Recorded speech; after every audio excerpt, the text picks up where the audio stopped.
नमस्कार, मेरा नाम है सुरेंद्र कुमार और आप सभी का दक्षिणा ई क्लासरूम में बहुत बहुत स्वागत।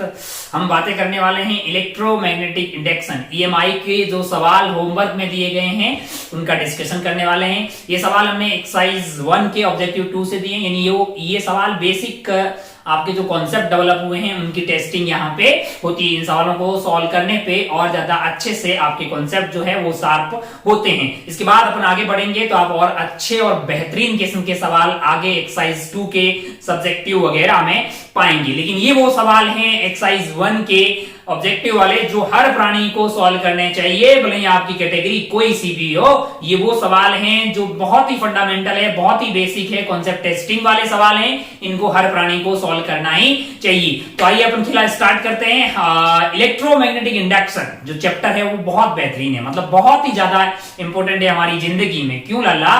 क्योंकि एसी हमारे जिंदगी में बहुत इंपॉर्टेंट है। क्यों लाला? क्योंकि बगैर इस अल्टरनेटिंग करंट यानी करंट के बगैर हमारा काम चलने वाला नहीं है, हमारी जिंदगी चलने वाली नहीं है। अच्छा, तो कि एसी और ईएमआई सेम ही है? मैंने कहा हाँ, बेसिकली एसी को अलग चैप्टर अपन ने इसलिए बनाया है क्योंकि वो हमारी आम जिंदगी में ज्यादा इंपॉर्टेंट है, तो हम एसी को अलग से एक चैप्टर बना के पढ़ते हैं। बाकी वो ईएमआई का ही तो पार्ट है यार, है ना? अच्छा भाई साहब, बहुत बढ़िया। ओहो हो, तो अगर आप ध्यान से देखें तो हमें एसी का उत्पादन करना पड़ेगा क्योंकि एसी का हमें उपयोग करना पड़ेगा, है ना? अच्छा, उत्पादन करने के लिए हमें किसकी जरूरत होती है? हमने 10th लेवल में भी पढ़ा है कि उत्पादन करने के लिए कुछ जुगाड़ होता है, कुछ मैग्नेट होते हैं, एक आर्मेचर होता है, घुमाया जाता है और करंट बन जाता है, अल्टरनेटिंग करंट। ये तो हमने पढ़ा था, लेकिन हमने यहाँ आके सीखा कि वो करंट कैसे बनता है। हमने यहाँ से आके सीखा कि अगर उस करंट को बनना है, यानी हमें अल्टरनेटिंग करंट को जनरेट करना है, तो हमें कुछ मैग्नेटिक फ्लक्स में चेंज करना है। किसमें चेंज करना होता है? मैग्नेटिक फ्लक्स में चेंज करना होता है। और इस वाले चैप्टर में हम उस मैग्नेटिक फ्लक्स को चेंज करते हैं, उसके कारण कितना ईएमएफ डेवलप होता है और कितना करंट पैदा होगा, और वो करंट किसी सर्किट में कौन सी डायरेक्शन में होगा। बस यही इसके अराउंड ही पूरा चैप्टर घूम रहा होता है। इसी दौरान फिर अपन आगे बढ़ते हैं, कुछ नई नई तरह की चीजें सीखते हैं, mutual inductance, self inductance and कुछ छोटी छोटी बातें और भी अपन इसमें सीखते हैं। लेकिन अगर स्टार्टिंग से देखा जाए तो हमारा जो ईएमआई का ये चैप्टर है, ये ईएमआई का चैप्टर जो है वो करंट के उत्पादन के बारे में बातें करता है। यानी हमें अगर करंट बनाना है तो हमें इस फ्लक्स के बारे में ज्ञान होना चाहिए, फाइज बीए कॉस थीटा। कौन सा वाला फ्लक्स है भाई साहब? ये है आपका मैग्नेटिक फ्लक्स।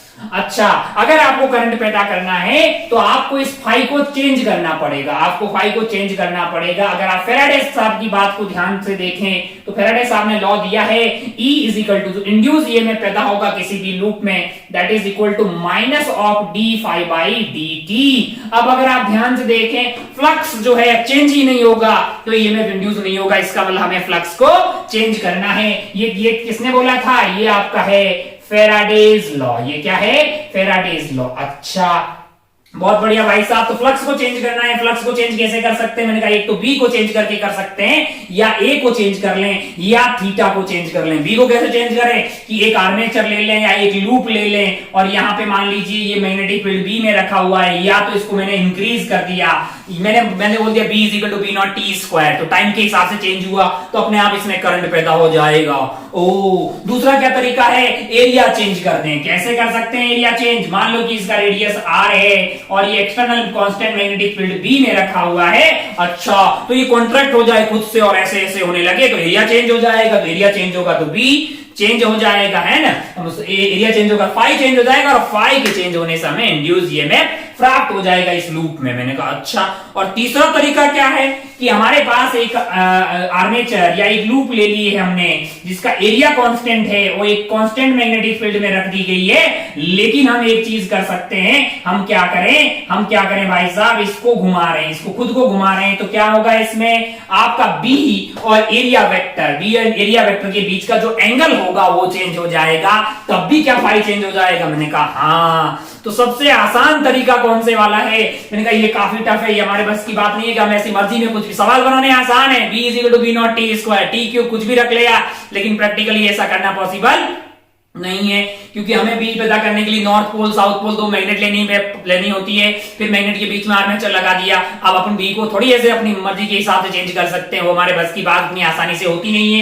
एरिया भी चेंज करना पॉसिबल नहीं है ना? इतनी एनर्जी थोड़ी है कि हम किसी बहुत बड़े से लूप का एरिया कम ज्यादा कर रहे हैं, तो फिर एनर्जी पैदा ही क्यों कर रहे हैं? है ना। तो ये हमारे बस की बात नहीं है। अच्छा, थोड़ा आसान, कंपेरेटिवली आसान कौन सा होता है कि किसी लूप को घुमा उमा दें, जिससे क्या होगा आपका, जिससे क्या होगा, ये नॉर्थ पोल हो गया, ये आपका साउथ पोल हो गया, बीच में आपने यहाँ पे आर्मेचर रख दी थी, है ना। अच्छा, ये मैग्नेटिक फील्ड लाइंस थी, बी था, एरिया वेक्टर था, इसको घुमाया गया तो बीच का एंगल चेंज हुआ, एंगल के चेंज होने से फाई चेंज हुआ, और फाई के चेंज होने से हमें पता लगा कि एक इंड्यूस ईएमएफ आ गया, और अगर ये किसी लूप में इंड्यूस ईएमएफ आ गया तो उसको उसके रेजिस्टेंस से डिवाइड कर दिया तो आपको करंट मिल गया। ओ हो, तो करंट कितना होगा उसके मैग्नीट्यूड के बारे में बात करेंगे तो हमारी हेल्प कौन करने वाले हैं, फैराडे साहब। इन्होंने बोला कि इंड्यूस ईएमएफ होगा E = minus of D phi by dt है। अच्छा भाई साहब, ओ हो, मतलब ये माइनस ये बताता है कि ये जो फ्लक्स के चेंज होने का अपोज करती है लूप, क्या करती है, फ्लक्स के चेंज होने का अपोज करती है। अगर अपन मैग्नीट्यूड की बात करें तो डी फाई बाई dt से हमें क्या मिल जाएगा, इंड्यूस ईएमएफ का magnitude divided by internal resistance कर देंगे, उससे हमें करंट मिल जाएगा। एक भाई साहब और थे जिनका नाम है लेंज, इन्होंने क्या बोला, लेंज लॉ जो है ये भी इंपॉर्टेंट है यहाँ पे, ये आपको डायरेक्शन बताएगा, जैसे अगर आपने इस वाली लूप को एक्सटर्नल मैग्नेटिक फील्ड में डाल दिया गया है, ये एक्सटर्नल मैग्नेटिक फील्ड अंदर की तरफ है और वो इंक्रीज हो रहा है, ये बात इस लूप को पसंद नहीं आएगी, ये अंदर की तरफ इंक्रीज होने वाला मैग्नेटिक जो फील्ड मैग्नेटिक फील्ड है, ये बात इसको पसंद नहीं आएगी, और इसमें करंट इस तरह से बहेगा कि ये जिसकी वजह से पैदा हो रहा है उसका अपोज करेगा, तो कैसे करंट बहना चाहिए इसमें, देखो जरा ध्यान से, अगर इसमें करंट ऐसे बहने लगा, किसे एंटी क्लॉकवाइज डायरेक्शन में, तो मैग्नेटिक फील्ड कौन सी डायरेक्शन में आ जाएगा, बाहर की तरफ आएगा, तो ओवरऑल मैग्नेटिक फील्ड यहाँ पे कम होने की कोशिश होगी ना। हाँ, तो लेंज लॉ बोलता है कि भाई साहब जिसकी वजह से फ्लक्स चेंज हो रहा है उसका अपोज करेगा, इस तरह से नया करंट डेवलप होगा। बहुत बेसिक सी बात है, आपके लेंज साहब ने जो बोली है। अब ये लॉ है, इसको प्रैक्टिकली आप देख सकते हैं, मैथमेटिकली प्रूफ नहीं होता है लॉ का, है ना। लॉ, रूल्स ये सब अलग अलग होती है ना, प्रॉपर्टीज, आइडेंटिटी। तो लॉ क्या बोलता है फिजिक्स में कि भैया लेना है तो लॉ, मतलब यहाँ पे मैथमेटिकली कोई उसका प्रूफ नहीं होता, प्रैक्टिकली। हाँ, अरे G(m1m2/r²) है, तो ऐसे थोड़ी बोलेंगे कि भाई ये मैथमेटिकली प्रूव है, प्रैक्टिकली प्रूव होता है। बाकी तो हम ऐसे बोलते हैं कि अच्छा m1 m2 के डायरेक्टली प्रोपोर्शनल है, 1/r² के डायरेक्टली प्रोपोर्शनल है, फिर एक G जो है प्रोपोर्शनलिटी कांस्टेंट लगा दिया तो ये बन गया आपका जो है ग्रेविटेशनल लॉ है। लेकिन लॉ का वैसे मतलब होता है कि भैया उसका जो है प्रैक्टिकल प्रूफ होता है, लेकिन मैथमेटिकली उसको प्रूव नहीं किया। हालांकि कुछ लॉ है जिनको मैथमेटिकली प्रूव किया जा सकता है, वो पुराने जमाने में उनका नाम रख दिया, जैसे ओम्स लॉ है, उसको मैथमेटिकली प्रूव किया जा सकता है, तो अभी लॉ बोलना ठीक नहीं है, वैसे पुराने जमाने में उसको लॉ बोल दिया तो अभी भी चल रहा है। जैसे केपलर साहब का लॉ है, सेकंड लॉ है, थर्ड लॉ है, उसको मैथमेटिकली भी प्रूव किया जा सकता है। खैर अपन काम की बात करते हैं, होमवर्क पे आ जाते हैं। तो इस पूरे जो है होमवर्क में अभी जो अपन बात करने वाले हैं वो हमारा फैराडे साहब के लॉ और लेंज लॉ के आसपास घूमने वाला है। तो बगैर जो है अपन टाइम और लगाए सीधा मुद्दे की बात करते हैं। आपको पता होना चाहिए फैराडे लॉ क्या बोलता है। फैराडे लॉ बोलता है भाई साहब कि किसी भी लूप में कितना ईएमएफ इंड्यूस होगा, वो होगा E = minus of D phi by dt। Phi वहां पे क्या है, फाई है बेसिकली आपका मैग्नेटिक फ्लक्स। अच्छा एक बात ध्यान रखिए कि मान लो कि लूप आपका ऐसा है ना, और जो मैग्नेटिक फील्ड इसमें चेंज हो रहा है वो मान लीजिए इतने वाले रीजन में ही हो रहा है, तो आप जब फाई लिखेंगे तो BA cos थीटा में A आप कौन सा वाला एरिया लेंगे, मान लो कि ये वाला साइड इसका A है, ये A है और इसका रेडियस R है, तो क्या एरिया πr² लेंगे कि A² लेंगे, A² लेंगे। एरिया वो वाला रीजन होता है लूप का जहां पे मैग्नेटिक फील्ड होता है। अब यहाँ है ही नहीं, तो वो वाला एरिया अपने को नहीं लेना है। अच्छा भाई साहब बहुत बढ़िया, बहुत शानदार। आइए सवालों का सिलसिला शुरू करते हैं। ये सब बातें आप बहुत डेप्थ में ऑलरेडी पढ़ चुके हैं। आइए सवालों पे बढ़ते हैं। सवाल हमने कहां से दिए हैं भैया, बुकलेट, क्वेश्चन बैंक में कहां से, एक्सरसाइज 1 में भी ऑब्जेक्टिव 2, हाँ ऑब्जेक्टिव 2 वाला। तो आइए बढ़ते हैं EMI की बुकलेट पे, ऑब्जेक्टिव 2। हाँ ठीक है भाई साहब। सेक्शन A सवाल नंबर A1 बहुत आसान है भाई साहब, बहुत ही आसान। आपसे हर प्राणी से ये सवाल सॉल्व होने चाहिए। A1 वाले सवाल की बात करते हैं, क्या बोल रहा है A1 वाला सवाल। A1 वाले सवाल में एक फोटो दिया गया है, अंदर की तरफ मैग्नेटिक फील्ड है और इसमें एक लूप को चलाया जा रहा है, ऐसा लग रहा है। हाँ एक लूप है, एक स्क्वायर लूप है ऐसे यहाँ पे, और इसको v रफ्तार से इधर की तरफ लेके जा रहे हैं। ओहो, in the square frame of side of length, इसका साइड l है, बहुत बढ़िया, रेजिस्टेंस r है, बहुत ही बढ़िया भाई साहब। Plane in the uniform velocity v perpendicular to one of its sides uniform and constant magnetic field v exist कर रहा है। मैंने कहा बहुत शानदार। ओहो हो, अच्छा, परपेंडिकुलर प्लेन और लूप इन द फिगर देख लिया। The current induce in the loop, मैंने कहा भैया फाई आने से कुछ नहीं होगा, फाई का चेंज होना जरूरी है। यहाँ फाई आएगा, कितना आएगा फाई, अगर आप ध्यान से देखें तो फाई आपका हो जाएगा बी ए कॉस थीटा, बी ए कॉस थीटा, बी की वैल्यू बी है, ए की वैल्यू आपके लिए क्या हो जाएगी, स्क्वायर लूप है क्या, एल स्क्वायर हो जाएगी, कॉस 0 की वैल्यू 1 होगी। ओहो, लेकिन टाइम के साथ तो इसका डिफरेंशिएशन 0 आएगा ना, वे कांस्टेंट है यार, फाई क्या है, कांस्टेंट है, तो कोई ईएमएफ इंड्यूस होगा ही नहीं। जब कोई ईएमएफ इंड्यूस होगा ही नहीं तो उसमें कोई करंट आने वाला नहीं है। तो फैराडे साहब का लॉ इसने बोल दिया भैया कि फाई आने से कुछ नहीं होगा, फाई का चेंज होना जरूरी, फाई का चेंज होना जरूरी है। तो बहुत आसानी से आपका आंसर क्या जाएगा, A B C D, D में लिखा हुआ है 0, तो आप डी को टिक करके आगे बढ़ सकते हैं। मास्टर बहुत बेसिक बातें बता रहा है ताकि हर वो प्राणी जो सबसे लास्ट स्टूडेंट है उसको भी ये बात समझ में आनी चाहिए। ठीक है, आइए आगे बढ़ते हैं A2 वाले सवाल पे। कौन से सवाल पे, A2 वाले सवाल पे। क्या है A2 वाला सवाल, जरा ध्यान से देखिए। A1 बहुत ही सस्ता सवाल हो गया हमसे, A2 देखते हैं, A2 देखते हैं, जरा ध्यान से देखिए A2 क्या बोल रहा है। A2 में भी एक लूप रखी हुई है, हो, इस तरह का लूप रखा हुआ है, बहुत शानदार, बीच में एक धागा बांध रखा है, या वायर है क्या, हाँ ये वायर है, ए और बी, और यहाँ पे मैग्नेटिक फील्ड जो है वो यहाँ पे है अंदर की तरफ। मैंने कहा बढ़िया भाई साहब, बहुत शानदार इंफॉर्मेशन दो रहा है। Radius is circular conducting loop shown in the figure is R है, बोल रहा है कि रेडियस आर है। मैंने कहा बहुत बढ़िया भाई साहब, धन्यवाद इंफॉर्मेशन के लिए। Magnetic field is decreasing eight a constant rate of alpha, यानी जो अंदर की तरफ मैग्नेटिक फील्ड बी है वो कम हो रहा है। अगर वो कम हो रहा है तो क्या फ्लक्स चेंज होगा, मैंने कहा हाँ, फ्लक्स बी ए या थीटा में से कुछ भी चेंज हो जाए, फ्लक्स चेंज होगा, तो क्या इंड्यूस ईएमएफ आएगा। मैंने कहा हाँ, कितना आएगा ये कौन बनाता है, ये बताता है फैराडे साहब का लॉ, और उसकी वजह से जो करंट बहेगा उसकी डायरेक्शन कौन बनाता है, बताता है लेंज का लॉ। तो लेंज लॉ क्या बोलेगा भाई साहब कि बी के अंदर की तरफ कम होना जो है इस करंट के फ्लक्स के चेंज होने के लिए जिम्मेदार है, तो हम कम नहीं होने देंगे, हम कम होने नहीं देंगे। ओहो, अंदर की तरफ कम हो रहा है, मैंने कहा हाँ, अंदर की तरफ बढ़ाना है, अंदर की तरफ बढ़ाना है, तो हमें करंट ऐसे चलाना होगा लूप में। करंट ऐसे अगर डेवलप हो जाएगा तो इसके कारण भी जो मैग्नेटिक फील्ड आएगा वो अंदर की तरफ होगा। उम्मीद है कि आपको रिंग के कारण मैग्नेटिक फील्ड कितना होता है उसकी एक्सिस पे और कैसे उसकी डायरेक्शन निकालते हैं ये आपके भेजे में उतरा हुआ है। ये इससे पिछले वाले चैप्टर में आपने बातें पढ़ी होगी, कितना मैग्नेटिक फील्ड है, मैग्नेटिक फील्ड की कैलकुलेशन एंड डायरेक्शन, ये सब बातें आपने इससे पहले वाले चैप्टर में पढ़ी है। आओ काम की बात करते हैं। बोल रहा है कि वायर AB में कितना करंट होगा, वायर AB में करंट की कितना होगा। अच्छा, एक बात बोल रहा है कि जिस रेट से ये कम हो रहा है ये अल्फा रेट है। मैंने कहा बहुत बढ़िया भाई साहब,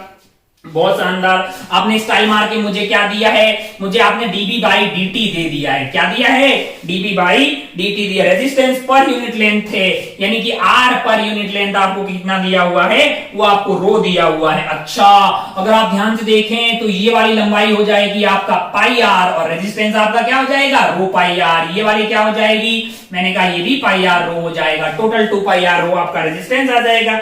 बहुत बढ़िया, बहुत ही शानदार। ओहो हो, current in the wire AB पूछा है। अब आप ध्यान से देखें, यहाँ दो लूप बनती हुई दिखाई देगी आपको, एक ये वाली और एक ये वाली। आओ ऊपर वाली लूप में देखते हैं। करंट की डायरेक्शन हमें पता है, मान लो कि ये करंट ऐसे का टक टक टक, ये वाली लूप के अंदर अगर आप ध्यान से देखें तो B अंदर की तरफ बढ़ रहा है, अंदर की तरफ है, और वो कम हो रहा है, तो इसमें करंट इस तरह से बहेगा, इस तरह से बहेगा कि अंदर की तरफ बढ़ जाए। मैंने कहा करंट ऐसे चला, टक टक टक टक टक इधर जा रहा है, ऐसे चला, इसमें कोई दोहराए वाली बात नहीं है। अच्छा भाई साहब, सिमिलरली अगर नीचे वाली लूप के अंदर आते हैं, यहां पे अगर आप ध्यान से देखेंगे तो भाई साहब, अगर आप ध्यान से देखें बहुत सिमेट्री है, पूरी सिमेट्री है भाई साहब। अगर आप ध्यान से देखें तो एरिया भी उतना ही है, बी भी उतना ही है, और जो रेट है वो भी उतनी है, तो इसमें भी करंट उतना ही जाएगा और डायरेक्शन भी वही रहेगी। मैंने कहा इस डायरेक्शन में बहेगा, इस डायरेक्शन में बहेगा, टक टक टक टक टक टक टक, कट ये, ओहो हो, ये आई इधर जा रहा था, ये आई इधर जा रहा था। आपसे पूछा है कि AB के अंदर नेट करंट कितना जाएगा, अंधा आदमी भी खुद ही बता देगा भैया नेट करंट क्या होगा, 0 हो जाएगा। नेट करंट क्या होगा यहाँ पे, इसमें 0 हो जाएगा, यानी करंट आपका यहां से ऐसे चलता रहेगा, आई करंट बहता रहेगा। कितना बहता रहेगा यहाँ पे, आई करंट। इसमें नेट करंट क्या हो जाएगा, 0, और वो आई की वैल्यू क्या होगी, मैंने कहा फाई लिख दीजिए, आपका वो है D phi by D T, यानी कि माना कि इसका रेजिस्टेंस टोटल आपको आर दिया गया है, AB वाले पार्ट का कोई रोल नहीं है। तो अगर आप ध्यान से देखें, रेडियस आपको आर दिया हुआ है, तो पाई आर स्क्वायर इसका एरिया हो गया है, इनटू आपने डीबी बाई डी कर दिया है, यानी कि आपका अल्फा हो गया है। फाई आपका था बी ए कॉस थीटा, बी ए कॉस थीटा, तो आपको क्या चाहिए था, डीबी बाई डी टी, यानी कि ये मिल गया है ना। अच्छा भाई साहब, तो ई मिल गया, उसको डिवाइडेड बाई आर कर देंगे तो आपको आई मिल जाएगा। अरे आगे नहीं यार, अच्छा भाई साहब बहुत बढ़िया, बहुत ही शानदार। इतना करंट बहेगा, इसमें नेट करंट क्या होगा, 0 हो जाएगा। एकदम हल्का सवाल था, रद्दी सवाल। आप इसमें कौन सा टिक करके आगे बढ़ सकते थे, आप इसमें आगे बढ़ सकते थे, आप इसमें आगे बढ़ सकते थे। डी ऑप्शन में 0 लिखा हुआ दिखाई दे रहा है, तो आप डी को टिक करके आगे बढ़ सकते थे। अच्छा भाई साहब बहुत बढ़िया, बहुत ही शानदार। आगे बढ़ते हैं सवाल नंबर 3 पे। थोड़ा दो इसको, सस्ता सा सवाल। सवाल नंबर 3, A3 देखिए जरा ध्यान से, क्या है A3, सारे सवाल ऐसे ही होंगे, अभी स्टार्टिंग है। A3 में क्या बोल रहा है, एक सर्किट बनाया, वो हो बगल में लूप रख दिए, बोल रहा है डायरेक्शन क्या होगा, ऐसा ही पूछा होगा।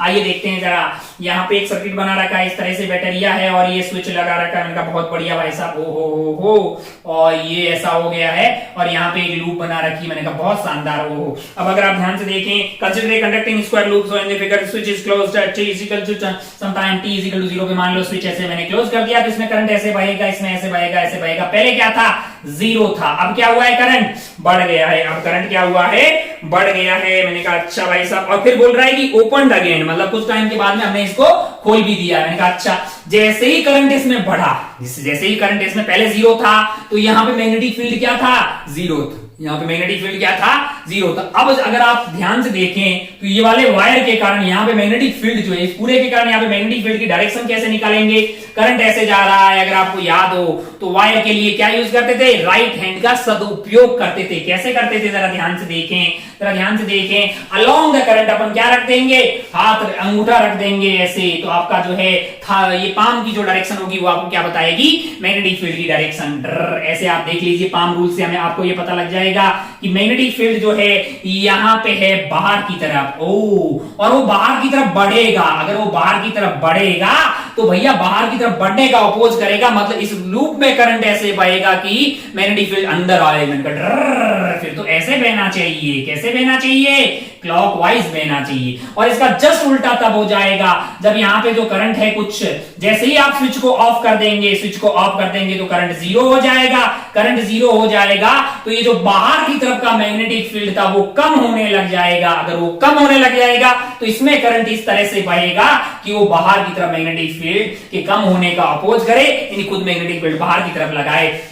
ये आ गया आपका बाहर की तरफ। कैसे, लूप के लिए ऐसे निकालते हैं ना, राइट हैंड का सदुपयोग करते हैं। Curl the finger along the loop, है ना, along the loop, then the direction of thumb will tell you the direction of magnetic field. तो भाई साहब ये पहले वाले केस में आ रहा है एंड आपका क्लॉकवाइज, फिर आ रहा है anticlockwise, clockwise and anticlockwise, clockwise pulse then anticlockwise pulse. ये भी आपको ऑप्शन डी में दिखाई देगा, यानी आप ऑप्शन डी टिक करके आगे बढ़ सकते थे। ये था सवाल नंबर A3। इतना बेसिक है, इतने बेसिक है, ये आपको बोर्ड में भी हेल्प करेंगे, जेई मेन वगैरह में सब जगह ये आसान है। हर जगह आपसे हर प्राणी से ये चीज सॉल्व होनी चाहिए। धीरे धीरे अपन आगे बढ़ेंगे तो और बेहतरीन किस्म के सवाल हमारे सामने आएंगे। ये बहुत ही रद्दी नहीं बोल सकता मैं, पर हाँ कॉन्सेप्चुअली बहुत ही आसान सवाल है। इनको अगर आप अच्छे से बेसिक कॉन्सेप्ट आप सीख जाएंगे तो ये सवाल हर प्राणी से सॉल्व होना चाहिए।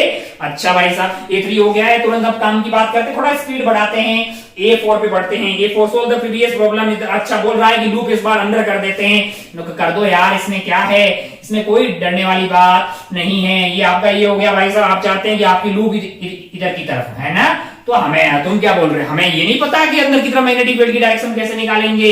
अबे जैसे ही आप स्विच को ऑन करेंगे t इज इक्वल टू 0 पे, स्विच को ऑन करेंगे तो इसमें करंट ऐसे बहेगा, ऐसे ऐसे ऐसे करंट बहेगा। अगर आप क्या करें, अगर आप जो है करंट की डायरेक्शन में अंगूठा रख दीजिएगा, तब आपकी पाम जो है वो अंदर की तरफ होगी। इसका मतलब यहाँ पे मैग्नेटिक फील्ड जो B है वो अंदर की तरफ है। तो जैसे ही आप ऑन करेंगे वो अंदर की तरफ बढ़ेगा मैग्नेटिक फील्ड। तो भैया इस लूप में फिर करंट इस तरह से बहेगा अकॉर्डिंग टू लेंज लॉ कि भैया जो है अंदर की तरफ बढ़ने का अपोज करेगा। इसका मतलब बाहर बहेगा। अगर बाहर बहेगा तो फिर करंट बाहर वाला मैग्नेटिक फील्ड आएगा, फिर करंट कैसा होगा, एंटी क्लॉकवाइज। कैसा आ जाएगा आपके लिए, एंटी क्लॉकवाइज। जब दूसरी बार अपोजिट केस करेंगे, जब इसको ओपन करने वाला, तो फिर क्या आना चाहिए, क्लॉकवाइज। तो पहले एंटी क्लॉकवाइज, फिर आ जाएगा क्लॉकवाइज। इस तरह का ऑप्शन देख लो, पहले एंटी क्लॉकवाइज एंड देन आपका क्लॉकवाइज। ये ऑप्शन आपका दिखाई देगा डी, नहीं सी में। ये आपको कौन से ऑप्शन में दिखाई दे रहा है, ये आपको सी वाले ऑप्शन में दिखाई दे रहा है। इसको टिक करके आप आगे बढ़ सकते थे। एकदम सस्ता सवाल है। आइए आगे बढ़ते हैं A5 पे। किस पे पढ़ते हैं, A5 पे। ये रद्दी सवाल था, तुरंत आपसे हो गया। इस तरह के तमाम सवाल आप बड़ी आसानी से सॉल्व कर सकते हैं। बस आपको ये पता हो कि लेंज लॉ क्या बताना चाह रहा है, फैराडे साहब क्या बताना चाह रहे हैं। बाकी आगे कुछ नहीं है बे, पूरा चैप्टर इनके आसपास ही तो घूमता है। बाकी टेक्निकलिटीज आप आराम से सॉल्व कर सकते हैं। बेसिक अगर आपको समझ में आ रहा हो तो। A5 आगे बढ़ते हैं। A small circular loop of wire is placed inside a long solenoid carrying a current है। लॉन्ग बोल दिया मतलब तुम ये बोलना चाह रहे हो कि आइडियल सोलेनॉइड है। आसान भाषा में जब कभी आपको ये बोले कि भैया लॉन्ग सोलेनॉइड है, कैसा सोलेनॉइड है, ऐसा है, बहुत लंबा है। लॉन्ग का मतलब बहुत लंबा, इनफाइनाइट लंबा। इसका आसान भाषा में मतलब होता है कि ये R है और ये L है। इसका मतलब L is very very large compare to R। मतलब वो सस्ती भाषा में ये बोलना चाह रहा है कि B को तुम म्यू नॉट NI ले लो, क्योंकि भैया अगर लॉन्ग नहीं होगा तो B पे म्यू नॉट NI कांस्टेंट नहीं आता, यानी आइडियल सोलेनॉइड होता है। वही उसी केस में ये भी आता है, ये आप जानते हैं, आपने सोलेनॉइड प्रीवियस चैप्टर में पढ़ा है। अच्छा, बहुत बढ़िया। अब क्या बोल रहा है ये कि भैया the plane of the loop containing the axis of the solenoid है। अच्छा, इसके अंदर एक लूप रख दिए हैं। अच्छा, plane of the loop contains the axis of solenoid. If the current in solenoid is varied, the current induced in the loop. अच्छा, एक बात बताइए, अगर मैंने इसमें करंट को ऐसे चलाया, कैसे चलाया, ऐसे चलाया, तो मेरे लिए मैग्नेटिक फील्ड कैसा होगा, लूप में ऐसे ऐसे ऐसे। मान लो कि मैंने करंट को इसमें ऐसे चला दिया, तो मेरे लिए एक्सिस के अलोंग मैग्नेटिक फील्ड ऐसा रहेगा। कैसा रहेगा, ऐसा रहेगा, है ना। कितना रहेगा, ये ऐसा रहेगा, यानी यूनिफॉर्म मैग्नेटिक फील्ड आएगा पूरे इसके अंदर क्या आ जाएगा, यूनिफॉर्म मैग्नेटिक फील्ड। मैग्नीट्यूड क्या होगा, B is equal to mu not NI। N क्या है, total number of turns divided by length. Total number of turns divided by total length, है ना। ये वाली लेंथ कौन सी वाली, ये वाली लेंथ L आपका। अच्छा, बहुत बढ़िया। बोल रहा है कि एक लूप रखी हुई है ना, और लूप ऐसी है कि एक्सिस उसके प्लेन में आ रही है। इसका मतलब तुम यही ना बोल रहे हो कि लूप वाले ऐसे रखी हुई है, लूप ऐसे रखी हुई है, लूप ऐसे रखी हुई है, लूप ऐसे रखी हुई है, और मैग्नेटिक फील्ड लाइंस ऐसे जा रही है, एक ऊपर से नीचे से ऐसे ऐसे। तो फ्लक्स क्या हुआ बे, जीरो हुआ। अबे तो फिर मैग्नेटिक फील्ड चेंज होगा। तुम अगर आई को चेंज करोगे तो बी चेंज होगा, लेकिन वो बी हमारे इस वाले लूप में तो घुस ही नहीं रहा है, कोई मैग्नेटिक फील्ड लाइंस क्रॉस ही नहीं कर रही है लाला।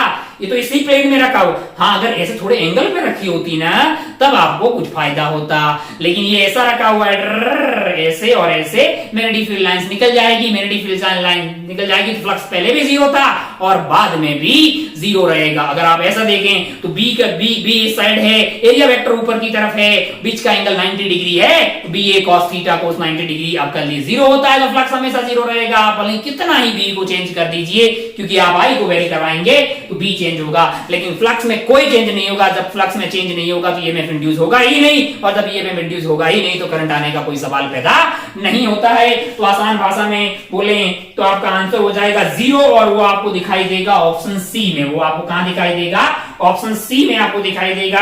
तो मैं आपको साथ साथ में ये बताता जा रहा था कि बेसिक थ्योरी क्या है, और ये 5 सवाल बहुत ही आसान से थे। आगे बढ़ते हैं अपन बी वाले पे। बी वाले की हेडिंग लिखी हुई है लेंज लॉ। मैंने कहा ठीक है, लेंज लॉ पता है हमें, लेंज लॉ हमें पता है, हमें फैराडे साहब का लॉ भी पता है। हमारे लिए अब कोई आगे वाले सवाल ज्यादा टफ नहीं होंगे। बेसिक कॉन्सेप्ट को हम सही से अप्लाई करेंगे तो आंसर मतलब सवाल के अंजाम तक बड़ी आसानी से पहुंच पाएंगे। आइए देखते हैं सवाल B1।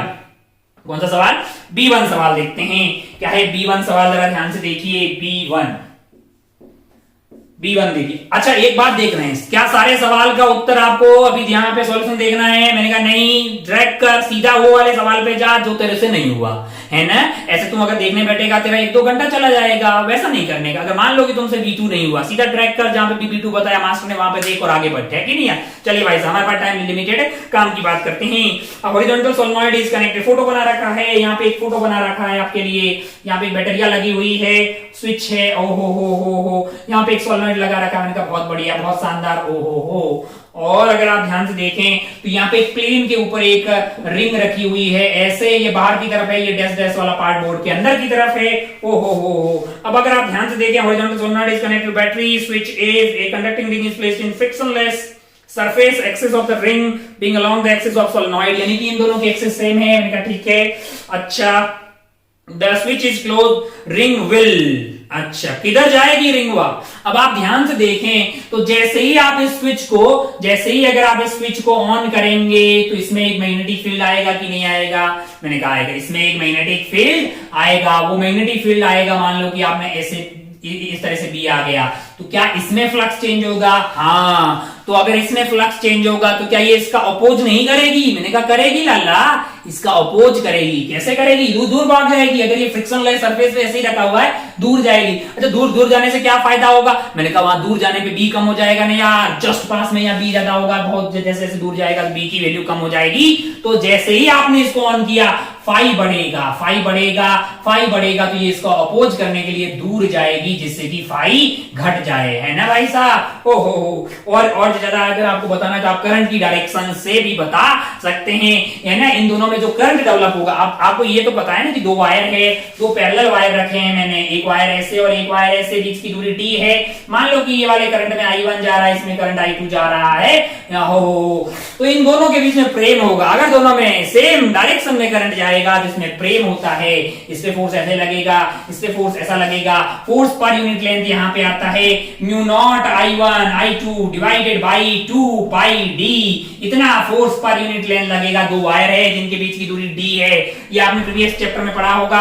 अच्छा भाई साहब, वो बहुत बढ़िया, बहुत शानदार। और अगर मान लो तो इनके बीच में प्रेम होता है, जब 2 वायर है जिनके बीच में फोर्स की डायरेक्शन सेम हो, फोर्स की डायरेक्शन सेम हो, तब क्या होता है? तब प्रेम होता है। और अगर फोर्स की डायरेक्शन अपोजिट हो, फोर्स की डायरेक्शन क्या, सॉरी फोर्स की डायरेक्शन नहीं, करंट की डायरेक्शन अपोजिट हो, तब रिपल्सन होगा, यानी दुश्मनी होगी। ऐसे मान लीजिए I1 करंट इधर है, I2 करंट इधर है, 2 वायर है जिनमें अपोजिट डायरेक्शन में करंट जा रहा है, तो दोनों एक दूसरे को रिपेल मारेंगे। इस पे फोर्स ऐसे लगेगा, इस पे फोर्स ऐसे लगेगा। मान लो कि उनके बीच की दूरी L है, D है, और तो आपका फोर्स पर यूनिट लेंथ आ जाएगा mu naught I1 I2 divided by 2 pi d। ऐसे बता दिया प्रीवियस चैप्टर में, ये काम की चीज थी। खैर हमारा सवाल का आंसर हो जाएगा move away from the solenoid है, move away from the solenoid, क्योंकि फ्लक्स चेंज होगा और उसका अपोज करने के लिए ये दूर की तरफ भाग जाएगी। ये तो ऑब्वियस है, तो ये आपका ऑप्शन यहाँ पे चला जाएगा सी। आगे बढ़ते हैं दूसरे वाले सवाल पे, B2 जिसपे स्टार लगा हुआ है, यानी कि इसके आंसर 1 से ज्यादा है। B2 वाला सवाल देखिए जरा ध्यान से, क्या बोल रहा है। B2 वाले सवाल में एक लूप रखी हुई है, सर्कुलर लूप, और ऊपर से एक मैग्नेट को ड्रॉप किया जा रहा है।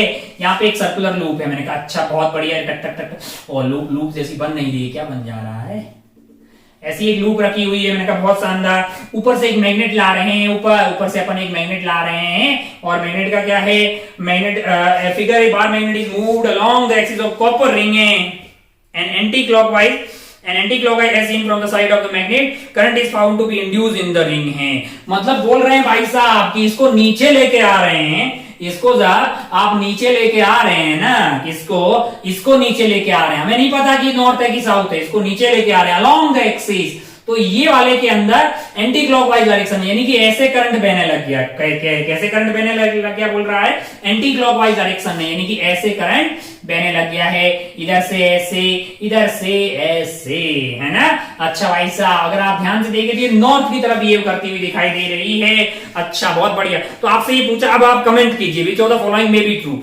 North pole faces the ring and magnet moves away from it. एक बात ध्यान रखना लाला, अगर ये नॉर्थ की तरफ बिहेव कर रहा है तो पक्का नॉर्थ पास में आ रहा है, एक तो तरीका ये है कि अपोज करते हैं, नॉर्थ पास में आ रहा है तो नॉर्थ बन जाएंगे, नॉर्थ दूर जा रहा है तो हम साउथ बन जाएंगे, क्योंकि हम चाहते हैं कि पास में आए नहीं, दूर भी जाए नहीं, कुछ भी नहीं करे। ये एकदम अड़ीक आदमी की तरह होते हैं कि नहीं भाई साहब, हर परिवर्तन का अपोज करते हैं, हर परिवर्तन का अपोज करते हैं। जैसे आप पास में आए, फ्लक्स बढ़ा, नहीं एन बन गई, दूर जाने लगे, और एन दूर क्यों जा रहा, पास ही रहो यार, गलत काम कर रहे हो, हम साउथ बन जाएंगे, है ना।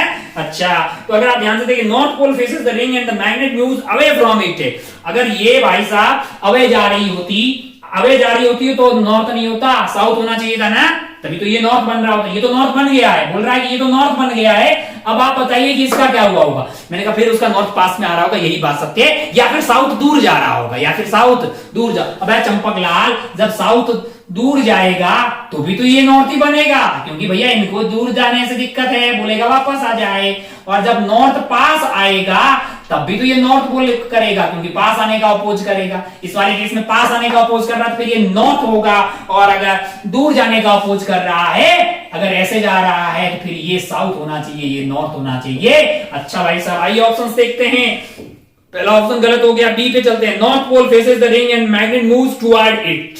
यस भाई साहब, ये वाला केस बी सत्य है, ये गलत, बी सत्य सा लग रहा है। सी पे बढ़ते हैं। South pole faces the ring and magnet moves away from it. मैंने कहा ये विचार बिल्कुल सत्य है, ये भी, सी भी सही है। आओ डी देखते हैं। बोल रहा है south pole faces the ring and the bar magnet moves toward it. मैंने कहा भैया साउथ को लेके तो मैं ना पास, क्या बोल रहा है, south pole faces the ring and bar magnet moves towards it. अच्छा, साउथ को पास रखेंगे और मैग्नेट पास में आ रही होगी, यानी अगर ये साउथ है और ये पास में आ रही होगी तो फिर भाई साहब ये नॉर्थ थोड़ी बनेगा। फिर इसको तो क्या बनना चाहिए था, इसको बनना चाहिए था आपके लिए साउथ बनना चाहिए। साउथ के पास आने का अपोज कौन करेगा, साउथ के पास आने का अपोज कौन करेगा, साउथ ही करेगा। ये क्या बनाया वास्तव में, अच्छा ये था साउथ दूर जा रहा है, साउथ जो है वो दूर जा रहा है, नॉर्थ पास में आ रहा है तो ये नॉर्थ बन गया, साउथ दूर जा रहा होगा तब ये नॉर्थ बन जाएगा, साउथ पास में आ रहा होगा तो ये फिर साउथ बन जाएगा, है ना। साउथ का अपोज कर देगा। क्या तो मुद्दे की बात बहुत ही आसान है, हमें क्या करना चाहिए, south pole faces the ring and the bar, south pole faces the ring and magnet moves toward it. मैंने कहा नहीं भैया, साउथ होगा तो मैग्नेट को दूर जाना पड़ेगा, क्योंकि ये नॉर्थ बन गया है, ये नॉर्थ बन गया फिक्स है, ये नॉर्थ बन गया है फिक्स है। अब दो ही केस हो सकते हैं, नॉर्थ बना हुआ तो नॉर्थ पास में आ जाए या साउथ दूर दूर चला जाए, बाकी सब टाइम पास हटाइए। तो ऑप्शन आपके हो जाएंगे बी एंड सी, डी भी गलत हो गया है। ओहो, आगे बढ़ते हैं। इतना इस सवाल की इज्जत नहीं थी जितनी हम दे रहे हैं। B1 हो गया है, आगे बढ़ते हैं B2 वाले सवाल पे। कौन से वाले सवाल पे, B2 वाले सवाल पे। देखिए जरा क्या बोल रहा है B2 क्या है, B2 फोटो बना रखा है। मैंने कहा बहुत बढ़िया भाई साहब। Two circular coils A and B facing each other as shown in the figure, current I through A can be altered। Current I through A can be altered। मैं कहा अच्छा पहले फोटो बना लेते हैं। यहाँ पे एक लूप लग बना रखी है ऐसे, इसको यहाँ पे कनेक्ट किया एक सर्किट से, AC का सोर्स है, टक टक टक टक टक टक टक टक टक, अच्छा ऐसे करंट इसमें बह रहा है, डायरेक्शन हमें आपको दी हुई है I का। अच्छा, और यहाँ इसका नाम ये अनीता है, उसके बगल में है बबीता। ये टक टक टक टक टक टक टक, और ये है इनकी एक्सिस। इनका बहुत बढ़िया भाई साहब, बहुत शानदार। ये B हो गया है। आओ अब बातें देखते हैं। The current I through A can be altered, यानी कि A के अंदर का the current I through A can be altered। There will be repulsion between A and B if I increase। अच्छा, अब अगर आप ध्यान से देखें कि हम ये भाई साहब बोल रहे हैं कि हम आई के साथ कांड करेंगे, आप इनके बीच में होने वाले कांड बताइए, ये आई के साथ कांड करेंगे। बोल रहे हैं कि हम जो है there will be repulsion between A and B if I increase. मैंने कहा चाचा अगर आप आई को बढ़ाइएगा, तो इसमें जो आई ऐसे जा रहा है इस रिंग में अगर आप ध्यान से देखिए ये वाला बोर्ड के बाहर है, ये वाला बोर्ड के अंदर है, और रिंग में एक्सिस के देखो, अगर आपको याद हो कि एक ये चार्ज क्यू वाला रिंग होता था, तो इसमें इस डायरेक्शन में इलेक्ट्रिक फील्ड की डायरेक्शन अलग होती थी, इस डायरेक्शन में, और इस डायरेक्शन में इलेक्ट्रिक फील्ड की डायरेक्शन अलग होती थी। लेकिन मैग्नेटिक फील्ड जो है रिंग की एक्सिस में इधर हो कि उधर हो, दोनों साइड में सेम रहता था। और राइट हैंड का सदुपयोग करो, curl the fingers of right hand in the direction of the current in the loop, then the direction of thumb will tell you the direction of magnetic field on the axis of a circular ring. तो अगर आप इधर हो कि उधर हो फर्क नहीं पड़ने वाला है, आपके लिए मैग्नेटिक फील्ड की डायरेक्शन इधर की तरफ होगी, यानी यहां पे बात करें तो भी मैग्नेटिक फील्ड इधर होगा, यहां पे बात करें तो भी मैग्नेटिक फील्ड इधर होगा, यानी ये वाली रिंग के अंदर मैग्नेटिक फील्ड इधर की तरफ घुस रहा होगा, ऐसे घुस रहा होगा भाई साहब। ओहो, जैसे आप आई को बढ़ाएंगे तो इसमें मैग्नेटिक फील्ड इधर की तरफ बढ़ेगा, इधर की तरफ बढ़ेगा। जैसे मान लो ओहो, उससे क्या होगा, ये इस भाग का अपोज करेगा कि नहीं इधर की तरफ नहीं बढ़ेगा, तो क्या इसमें ऐसे करंट बहेगा? मैंने कहा नहीं, ऐसा हो तो फिर खुद इसके कारण ऐसा आ जाएगा। इसमें करंट ऐसा बहेगा, कैसा बहेगा, अपोजिट बहेगा। इसमें करंट ऐसे बहेगा, इसमें मान लो कि आई डैश करंट आ गया है, एक आई डैश करंट आ गया है जो कि ऐसा बहेगा। अब आप ध्यान से खुद ही बताइए, अब आप खुद ही बताइए कि एक वाले में करंट ऐसे जा रहा है, दूसरे वाले में करंट अपोजिट डायरेक्शन में आ रहा है। अट्रैक्शन होना चाहिए कि रिपल्सन होना चाहिए? अट्रैक्शन होना चाहिए कि रिपल्सन होना चाहिए? अभी भी सीखा है हमने, दो वायर जिसमें करंट की डायरेक्शन अपोजिट है, रिपल्सन होना चाहिए। क्या होना चाहिए? रिपल्सन होना चाहिए। अच्छा भाई साहब, तो हमें क्या पूछा है? There will be repulsion between A and B if I increase. मैंने कहा सही है, सिंगल करेक्ट है, ए मिल गया, आगे बढ़, टिक कर और आगे बढ़, ए ही सत्य जवाब, ए ऑप्शन बिल्कुल सही है। आइए देखते हैं B, C and D. B पे चलते हैं भाई साहब, क्या है B? There will be attraction between A and B if I increase. मैंने कहा जब रिपल्सन हो गया तो अट्रैक्शन थोड़ी होगा। There will be neither attraction nor repulsion when I change. तो पागल है क्या? डी ऑप्शन बोल रहा है attraction and repulsion between A and B depend on the direction of current, I does not depend on whether on the current is increase. अबे increase और decrease पे डिपेंड कर रहा है। तो अगर आप आई कांस्टेंट रख दोगे तो इसमें फ्लक्स वाला जो भी आएगा वो कांस्टेंट आएगा, तो D pi by dt zero हो जाएगा, न तो कोई ईएमएफ इंड्यूस होगा, न ही कोई करंट आने वाला है। तो आई का चेंज होना बहुत ज्यादा जरूरी है, तो ऑप्शन ए ही सत्य होगा। आइए आगे बढ़ते हैं B4 वाले सवाल पे। कौन से वाले सवाल पे? बी, ये नहीं था, ये कौन सा था भैया? ये आपका B3 था, ये सवाल आपका B3 था। कौन सा? B3। आगे बढ़ते हैं, ये सवाल B3 हो गया है। आगे बढ़ते हैं B4 पे, इसको उड़ा लेते हैं थोड़ा अच्छे से, चकाचक हो जाओ भैया।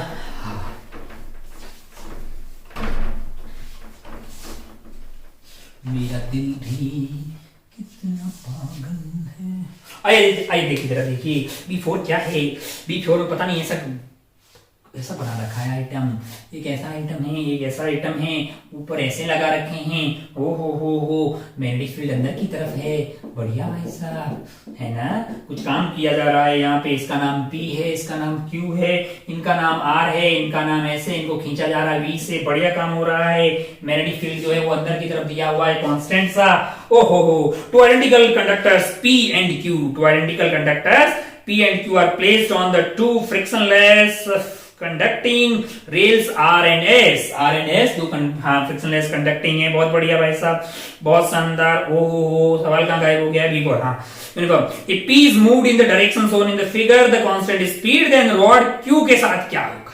अच्छा, सोचिएगा कि E जो है इसको मैंने पकड़ के रखा एसिमल फिक्स है और इसको इधर लेके गया। अगर मैं इसको इधर लेके गया तो ये यहां पहुंच जाएगी थोड़ी देर बाद में। तो ये जो लूप का एरिया है पहले इतना था, अब कितना हो जाएगा?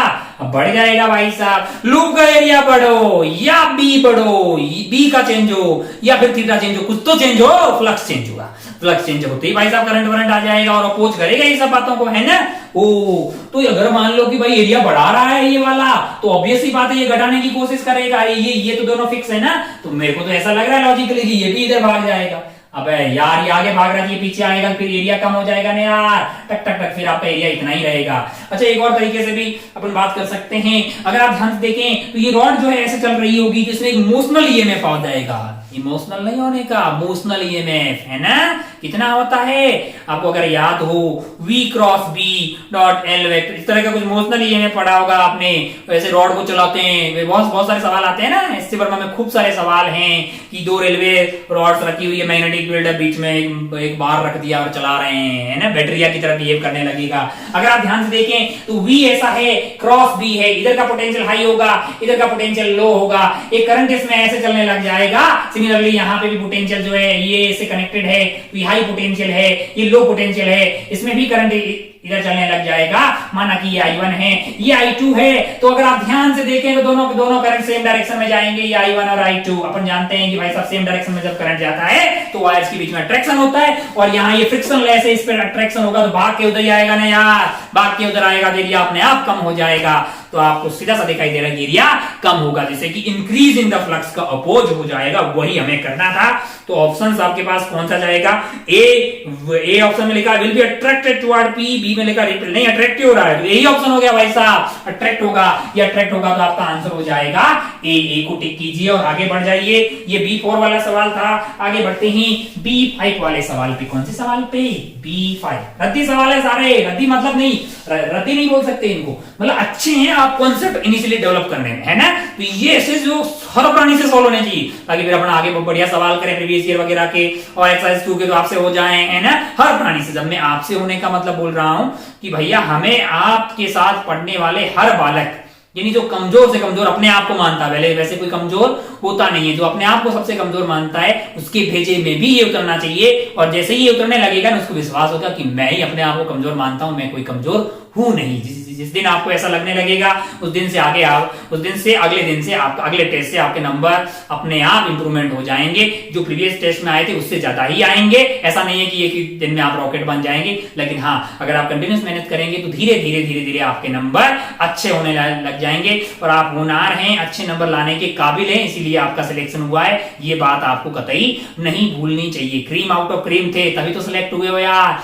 और लोग नहीं है कहना होते में, आप ही का सिलेक्शन हुआ है ना। तो आप कैपेबल थे, हैं और रहेंगे, लेकिन आपको अपनी कैपेबिलिटीज पे विश्वास हमेशा रहना चाहिए। आइए काम की बात करते हैं। ये मास्टर रिपीट नहीं करेगा आपको, ये एक सत्य बात है। इसको आपको लग रहा होगा कि ऐसे बता रहा है, ऐसा नहीं है, यही सत्य है, यही सत्य है। आप क्रीम थे इसीलिए सिलेक्ट किए गए हैं, क्रीम हैं और क्रीम रहेंगे।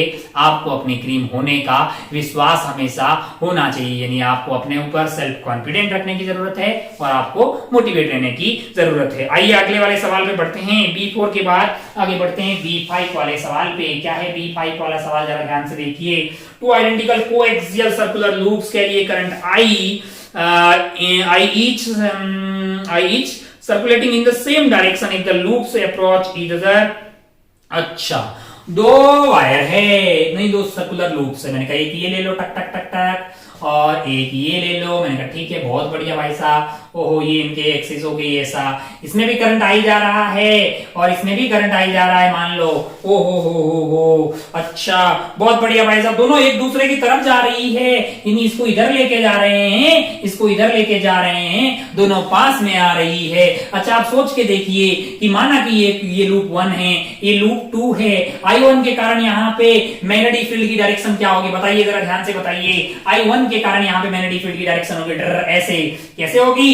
ऐसे होगी। और क्या वो पास में आएगा तो उसकी वैल्यू बढ़ती जाएगी? मैंने कहा बढ़ती जाएगी। तो इसमें फ्लक्स इधर की तरफ बढ़ेगा? मैंने कहा हाँ। तो ये क्या करेगा? ये इसका अपोज करेगा, यानी इसमें इंड्यूस करंट कौन सी डायरेक्शन में बहेगा? इस डायरेक्शन में, ताकि ऐसा आ जाए, इसके इधर बढ़ने का वो अपोज करे। तो नेट करंट क्या हो गया भाई साहब? I2 माइनस ये इंड्यूस वाला, तो यहाँ करंट कम होगा।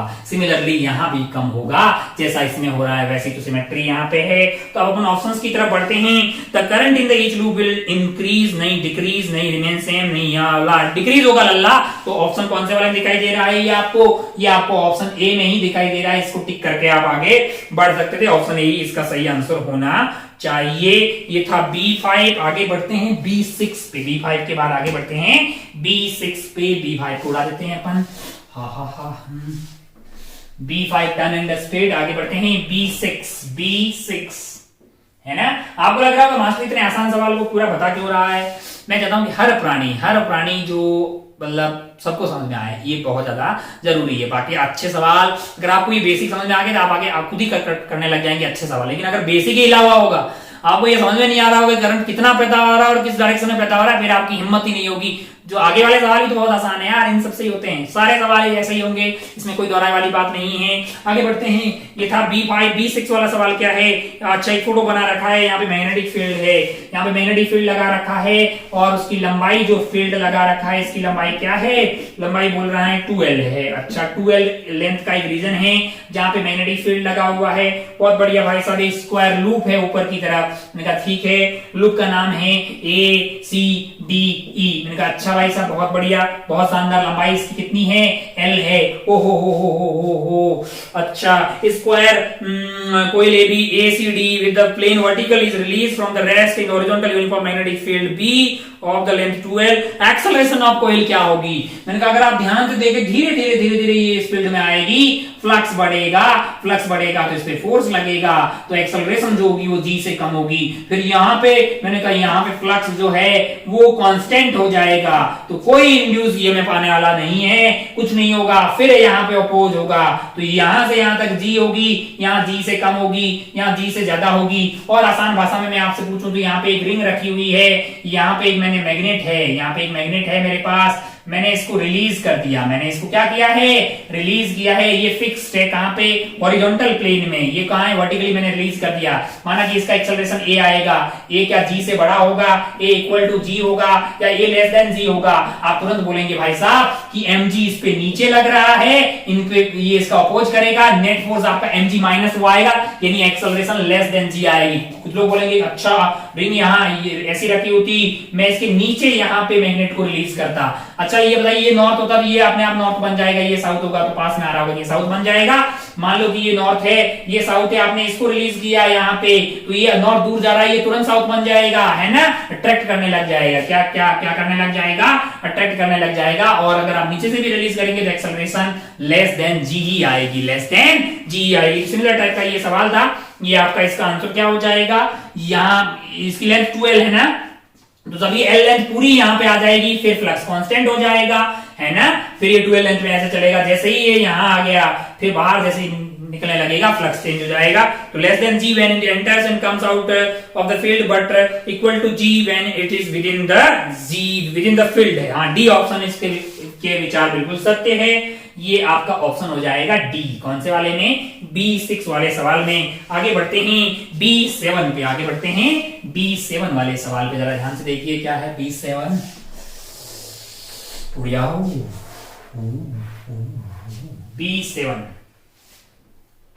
B7 देखिए जरा। चलिए आगे बढ़ते हैं। B7 के बाद में अगला कौन सा है भाई साहब? B8। क्या है? B8 जरा ध्यान से देखिए। B8 क्या है? Metallic ring with a small cut is held horizontally and the magnet is allowed to fall vertically through the ring, then the acceleration of the magnet is. अब एकदम लल्लू सवाल। आपने क्या किया था कि पहले हमने बात की थी अगर एक पूरी रिंग होगी ऐसे और आपने मैग्नेट को ऊपर से रिलीज किया है तो भाई साहब इसमें करंट बहेगा, तो ये मतलब जो है अगर ये नॉर्थ है तो ये पूरा साउथ की तरफ ये करेगा, मतलब रिपेल करेगा। अच्छा, बहुत बढ़िया, बहुत शानदार। लेकिन अगर ये मान लो कि कट हो, इसमें कट हो तो क्या होगा? कोई करंट बहेगा ही नहीं, एक क्लोज लूप बनेगी ही नहीं, करंट बहेगा ही नहीं, तो कोई फर्क पड़ने वाला नहीं है। इसकी एक्सेलरेशन जी के बराबर ही होगी, इसकी एक्सेलरेशन जी के बराबर ही होगी। तो ये तो बहुत ज्यादा रद्दी सवाल था, तो आपका आंसर हो जाएगा ऑलवेज इक्वल टू जी। लेकिन हाँ, अगर ये क्लोज होता तो फिर एक्सेलरेशन ऑलवेज लेस देन जी आता, ऑलवेज लेस देन जी आता। मैंने कहा अच्छा भाई साहब इस पर्टिकुलर केस में क्या आ जाएगा? ऑलवेज इक्वल टू जी आ जाएगा, यानी ए ऑप्शन आपका आंसर हो जाएगा। ये था B8। आगे बढ़ते हैं B9 वाले सवाल पे। क्या है B9 है A and B are two metallic rings placed at opposite side of an infinite long straight conducting wire as shown. If the current in the wire is slowly decrease, अगर आप ध्यान से देखें तो ऐसा बना रखा है, एक रिंग यहाँ पे है, एक वायर यहाँ पे है और एक रिंग यहाँ पे है। इसका नाम A है, इसका नाम B है। वायर क्या कर रहा है? Two metal ring placed opposite infinite long straight wire conducting wire as shown if the current in the wire is slowly decrease. इसमें जो करंट है आई वो स्लोली क्या हो रहा है? डिक्रीज हो रहा है। तो बताइए कि इंड्यूस करंट की डायरेक्शन है। अब बहुत चंपक, हमें किसी वायर के कारण अगर मैग्नेटिक फील्ड की डायरेक्शन निकालनी है तो राइट हैंड का सदुपयोग करते हैं। ऐसे रखा तो इसमें अंदर की तरफ आ रहा है, ऐसे रखा तो इसमें बाहर की तरफ आ रहा है। तो अगर आई को कम करेंगे तो ये अंदर की तरफ कम होगा, ये बाहर की तरफ कम होगा। अंदर की तरफ कम होगा तो इसको पसंद नहीं आएगा, बोलेगा नहीं अंदर की तरफ कम नहीं होने देंगे, हम अंदर की तरफ बढ़ाएंगे। यानी करंट ऐसे बहेगा तो अंदर की तरफ बढ़ेगा। बाहर की तरफ कम हो रहा है, ये बिल्कुल पसंद नहीं आया, बोला हम बाहर की तरफ बढ़ाएंगे। अगर बाहर की तरफ बढ़ाना है तो फिर करंट ऐसे बहना चाहिए। तो ए के अंदर आपका एंटी क्लॉकवाइज डायरेक्शन में बह रहा है, एंटी क्लॉकवाइज डायरेक्शन में, यहाँ पे बह रहा है क्लॉकवाइज डायरेक्शन में। ऑप्शंस आप देख लीजिए, क्लॉकवाइज इन ए, मैंने कहा नहीं, ए में anti clockwise in A and clockwise in B, ये आपको ऑप्शन बी में दिखाई देगा। इसको टिक करके आप आगे बढ़ सकते थे। आगे बढ़ते हैं सवाल नंबर 10 पे। ये B9 था, सस्ते से सवाल हैं तो यहीं पे कर लेते हैं। B9 B10, यहाँ पे क्या हो गया आपके लिए, ये B10 क्या है, B10 जरा ध्यान से देखिए। B10, a neutral metallic ring is placed in a circular symmetrical uniform magnetic field with its plane perpendicular to the field है। The magnitude of field is start increasing with the time है, तो क्या होगा, यहाँ पे मान लीजिए कि एक रिंग आपने रखी है जो कि कैसी है, न्यूट्रल मैग्नेटिक रिंग है, और यहाँ पे मान लीजिए कि ये आपका मेटालिक रिंग है, और यहाँ पे मान लीजिए कि ये आपका मैग्नेटिक फील्ड है इसके परपेंडिकुलर, ठीक है, जो कि इंक्रीज हो रहा है, जो कि क्या हो रहा है, इंक्रीज हो रहा है। मैंने कहा ठीक है, बी को इंक्रीज कर दिया, क्या होगा भाई साहब, बी अगर इंक्रीज होगा इसमें, इस पर्टिकुलर रिंग में, तो क्या करंट पैदा हो जाएगा। मैंने कहा अंदर की तरफ फ्लक्स बढ़ रहा होगा, अपोज करने के लिए करंट इस डायरेक्शन में चलने लग जाएगा, ऐसा करंट बहेगा, ऐसा करंट बहेगा। अच्छा, रिंग स्टार्ट ट्रांसलेशनल मोशन। मैंने कहा अगर आप ध्यान से देखिए रिंग पे नेट फोर्स तो जीरो आएगा, क्यों, क्योंकि अपन अगर ध्यान से देखिए फोर्स होता है अपना IL क्रॉस बी है ना, ILB F ILB, तो L वहां पे डिस्प्लेसमेंट वेक्टर होता है। अगर एक क्लोज लूप को आपने यहाँ पे रख दिया है, तो यहाँ पे नेट फोर्स आपके लिए क्या लगने वाला है, F नेट जीरो हो जाएगा। F नेट क्या हो जाएगा, जीरो हो जाएगा। अगर F नेट जीरो होगा, F आपका जीरो होगा, तो फिर ये स्टार्ट होने वाली नहीं है। पहला ऑप्शन तो गलत हो गया है। The ring start rotating about the axis है। टॉर्क की बात करते हैं, टॉर्क होता है आपका M क्रॉस B, टॉर्क होता है M क्रॉस B। अगर मैग्नीट्यूड की बात करें तो हो जाएगा MB sin थीटा। B की डायरेक्शन और M की डायरेक्शन सेम है, क्योंकि M की डायरेक्शन होती है I इंटू एरिया वेक्टर, और एरिया वेक्टर जो है I के अलोंग राइट हैंड की फिंगर को कर्ल कर दीजिए। एरिया वेक्टर है बाहर की तरफ, M है आपका M आपका हो गया बाहर की तरफ, और B है आपका अंदर की तरफ। बीच का एंगल है 180 डिग्री, और साइन 180 डिग्री निपट के हो गया है जीरो। तो आपके लिए टॉर्क क्या हो जाएगा, जीरो हो जाएगा। टॉर्क क्या होगा, जीरो होगा। तो रिंग स्टार्ट रोटेटिंग, मैंने कहा ये भी विचार गलत है। अब आपको बोल रहा है कि द रिंग स्लाइटली कॉन्ट्रैक्ट्स। मैंने कहा भाई साहब अगर आपने फाई बढ़ रहा है, बी के बढ़ने से क्या होगा, फाई बढ़ रहा है, तो वो इसका अपोज कैसे करेगी, वो एरिया को कम करने की कोशिश करेगी। स्लाइटली बहुत कम, कितना कम कर पाएगी वो तो इसकी स्ट्रेंथ पे डिपेंड करता है, पर हाँ थोड़ा तो कम करने की कोशिश जरूर होगी। तो ये विचार कंपैरेटिवली हमें सही लग रहा है, यानी कि आपका जो ऑप्शन है यहाँ पे आपका स्लाइटली कॉन्ट्रैक्ट, ये विचार सही लग रहा है। यानी ए गलत हो गया है, बी गलत है, सी सही लग रहा है। डी में बोल रहा है एंटी क्लॉकवाइज, क्या बोल रहा है, नहीं डी बोल रहा है ring starts rotating about the diameter. मैंने कहा नहीं, सवाल पता नहीं होता, नेट टॉर्क जीरो है तो बात ही खत्म हो गई है। तो डी भी गलत हो गया है, तो आपका सही उत्तर क्या हो जाएगा, यहाँ पे सी जो है वो सही आंसर हो जाएगा। और भी सवाल है आगे, C D E F सब सॉल्व करते रहिएगा भाई साहब। कितना टाइम हुआ है, हमको लगता है कि ज्यादा लंबा एक वीडियो नहीं बनाना है, तो नेक्स्ट वाले वीडियो में अपन बातें करते हैं आगे वाले सवालों की। और आप क्या करें, मैंने कहा आप ये आसान वाले सवाल हर बालक सॉल्व करें, हर बालक जिनका नाम लिस्ट में है ना, मतलब जिनको और थोड़ा सा एफर्ट लगाने की जरूरत है, जो लोग अच्छा मेहनत कर रहे हैं तो बहुत बढ़िया भाई साहब, जो थोड़ा सा मेहनत नहीं कर रहे थे या थोड़ा सा मतलब जो है केयरफुल नहीं थे, उनको अब केयरफुल हो जाना चाहिए, क्योंकि and is well all is well. पहले भले ही आपने कोई कांड किया हो या आपने अच्छे से पढ़ाई नहीं की हो, पर अगर अभी इस जो बचा कुछ इंटरवल है हमारे पास, इसमें अगर आप बहुत अच्छा करते रहेंगे तो फिर पुराने पापों पे पानी मतलब हो जाएगा, और पुराने पापों की मतलब कोई वैल्यू नहीं रहेगी। लेकिन हाँ, अब भी आप कांड करेंगे और मतलब पढ़ाई वढ़ाई नहीं करेंगे, तो फिर भाई साहब आपका एग्जाम में अच्छा नहीं हो सकता है। यानी जब जागो तभी सवेरा है, तो अभी भी बहुत ज्यादा लेट नहीं हुआ है, आपके पास वक्त है, और आप बहुत अच्छे से कर सकते हैं सारी चीजें, इसमें कोई दो राय वाली बात नहीं है। और आप करेंगे क्योंकि आप यही करने के लिए आए थे। आप पहले दिन को याद कीजिए। तो आपका टारगेट क्या था? आपका टारगेट आराम करने का नहीं था, आपका टारगेट था मेहनत करने का और 12th के साथ एक बेहतरीन रैंक के साथ, एक बेहतरीन ब्रांच के साथ आप एक बढ़िया से IIT में जाने का आपका सपना था और आप इस सपने को साकार करेंगे। हम सब आपके साथ हैं। अपना और अपनों का खूब ख्याल रखिएगा। ऑनलाइन पढ़ाई वढ़ाई ये सब वीडियो देखते हुए अपनी आंखों का भी खूब ख्याल रखिएगा। जय हिंद, जय भारत, टेक केयर, बाय।